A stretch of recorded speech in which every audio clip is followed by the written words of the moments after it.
aalis kami ni Jasmine, Ma. Hindi pwede, hindi pa tumanggi na si Paolo na umalis kayo. Ibalik mo nga yan sa taas. Sandali. Ano ba, Marge? Ma! Marge, hindi ka Ma, na pwede please, umalis. Ma! Please, makinig ka sa akin. Ma! Lola, Tita Marge, tama na po. Ma, ako pa rin ang ina ni Jasmine. Ako may karapatan mag-decide para sa kanya. At si Paolo naman ang padre di pamilya, bakit hindi ka na lang kasi sumunod sa asawa mo? Walang pwedeng pumigil sa akin para mapagaling ang anak ko. Kahit kayo pa, kaya akin yung bag ko, Ma. Tama na po, Tita Marge! Ma! Marge! Lola! Lola, are you okay po? Yoli! Yung telepono ko!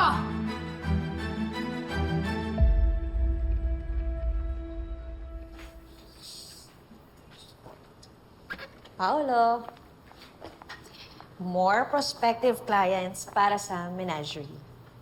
Ginamit ko ang connections ni Dad.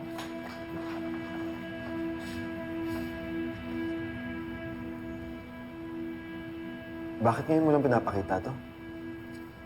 Because they're my last resort. Sa totoo lang, para silang si Mr. Lorenzo. Papayag silang bumili ng property just because I said so. Seriously, Thea. What do you have on these people? Paano mo sila napapapayag ng ganito? Pinablackmail mo rin ba sila? Paolo, what I have with these men are far worse.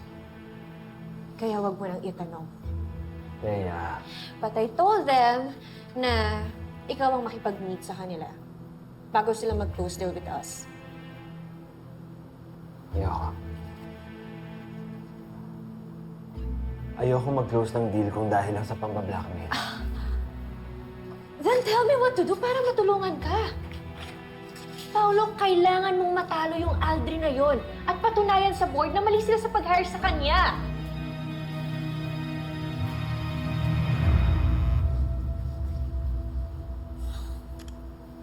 Hello, Ma? Paolo, yung asawa mo umalis, may dalang bagahe. Dadalhin daw niya si Jasmine sa Hong Kong. What? What's going on? Paolo!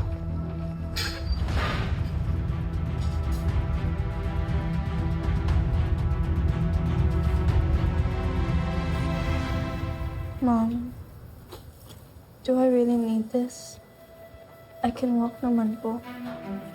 Anak, kailangan natin i-reserve yung energy mo. Pagdating natin sa airport, hingin din tayo ng wheelchair assistance. Baka bigla kang himatayin dun. Where's Dad po? Hindi po ba dapat nandito siya?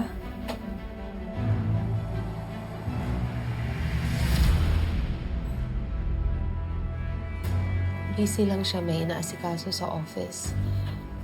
Kaya naman natin to, diba? Are you sure?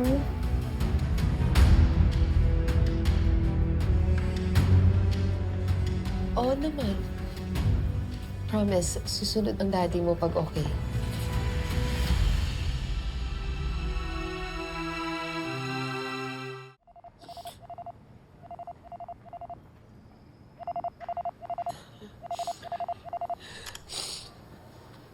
Hello, Paolo? Marge, what do you think you're doing?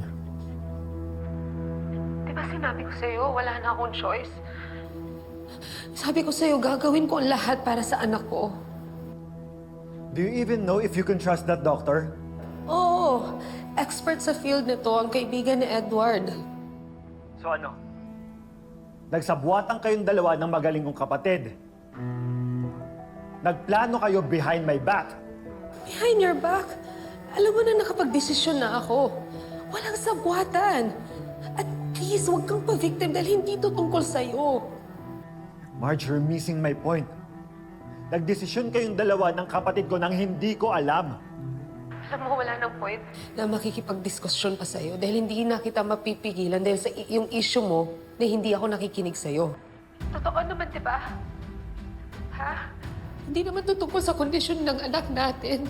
Ito yung tungkol to sa pakiramdam mo na wala kang kontrol sa amin ng anak mo. Marge, I am warning you. Sige na, mamaya na tayo mag-usap. Antayin mo na lang yung text ko. Marge! Hello, Marge!